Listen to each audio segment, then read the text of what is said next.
Hi and welcome back to Star Conflict Tutorials, and our regular feature dedicated to various in-game ship roles. Today we're going to cover command fighters, ships that are available to the fleets of Jericho and the Empire. In many ways, any command fighter is akin to an engineering frigate, since it is also a purely support craft, but unlike engineers, who fix hulls and buff shields of their allies, command fighters can improve combat stats of his allies and his own ship.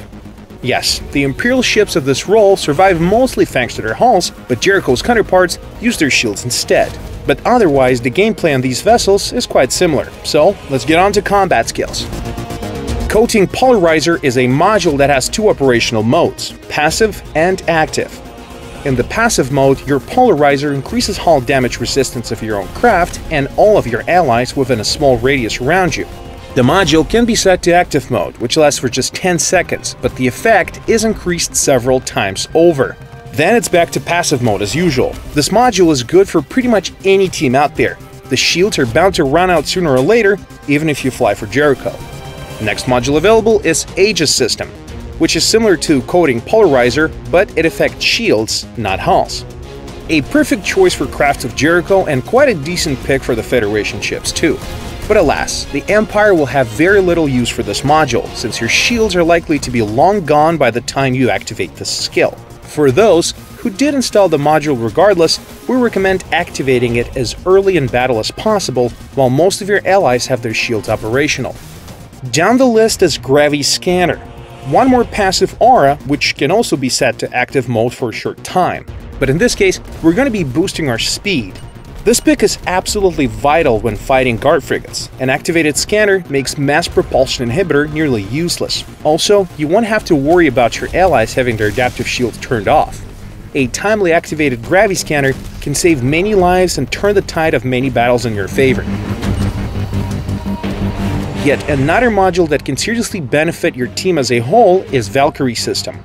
It increases damage dealt by all your allies in a certain radius around you, but alas, it has no passive mode to speak of. Plus, there's another option called Shield Havoc. The skill creates a field which destroys shields for all ships that enter it. Extremely handy when battling Jericho's ships, by the way. Other factions can easily sacrifice their shields, plus it's not very difficult to avoid the field altogether, unless you're flying a frigate, of course. While regular skill modules of this ship type serve for the good of the entire team, there is an exception and is called Diffusion Shield. This module is designed to help your command fighter save its own skin, well, its own hull to be precise. This one's very simple in its application. Once activated, it creates an extra shield which absorbs incoming damage at the expense of your energy. Beware the enemy ECM interceptors, especially their energy absorber modules and energy disabling missiles.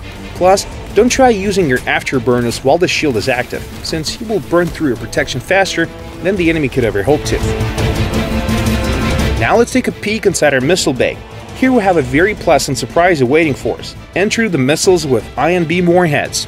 Their direct damage output is low, but they do disable all electronic systems of a target, except controls. Take some of them, you won't regret it. Now we get to a very important question. Since there's no major difference between command fighters of various factions, which ship should you choose? Well, let's take a look at their extra stats. First is effective range of command modules. The stat allows you to help your team from a longer range. Any ship with a stat is perfect for a gauss cannon, flux phaser, ion emitter, and a regular phaser. The CPU slot should be fitted with Horizon module, which increases maximum range of your guns. Yes, it will decrease your damage slightly, but remember, your command fighter is a support craft and must make good on his Rs in every battle. His guns are decent, but they are an auxiliary tool at the end of the day. Since you will be mostly outside close firefights, you can sacrifice some of that energy reserve and install a pulse discharger or an iridium heatsink. Now the second most important stat is effect of command modules. If you're serious on playing a role of command fighter that has the stat, then remember, you won't be able to sit idly by this time, since your Horizon module should be replaced with a proton wall. You should also increase your energy reserve, preferably with a multi-phase generator or a leak stabilizer. If your ship favors other stats, you should save it for some single-player missions, because frankly, no matter how you outfit it, it won't be as effective as the previously mentioned builds. Phaser deserves a mention here. This is a unique weapon for command fighters. Its special trait is 2 firing modes. The first and the primary mode is akin to a Gauss cannon, with two major differences. Its ammo travels real fast, meaning that you can easily engage swifter targets, but the damage output is lower to compensate for that, which is not of a major concern, especially in exchange for being able to take out enemy interceptors. Your second firing mode is similar to Singularity Generator, similar orbs and comparable projectile speeds, but without a lead marker, so this mode is meant versus large and slow targets only, or when your enemy is really close. That's not all. If you can hit the phaser orb with your primary weapon, it will create an explosion that deals quite substantial damage. There is one problem, however. You'll have to practice a lot to be able to consistently pull this trick. The near-perfect build for a command fighter, in our opinion, looks like this. If you play for the Empire, go for Coating Polarizer, Gravity Scanner, Valkyrie System, and a Repair Kit. If you play for Jericho, go for Aegis System, Gravity Scanner, Valkyrie System, and a Shield Booster. As to the weapons, we recommend you take a phaser as soon as you're comfortable with it. It will serve you well in high-ranking battles, mark my words. Regardless of anything else, please remember that you should be careful when playing any command fighter out there. Try to stay close to friendly engineering frigates and never battle the enemy up close. Don't forget to help your team via your skills, even if you're not engaging the enemy directly to achieve that. One final word of advice: do not ever activate all of your modules at once, especially when there are enemy ECM ships nearby. Trust me, they will make short work of the skills of yours. This is it for this episode. See you in space.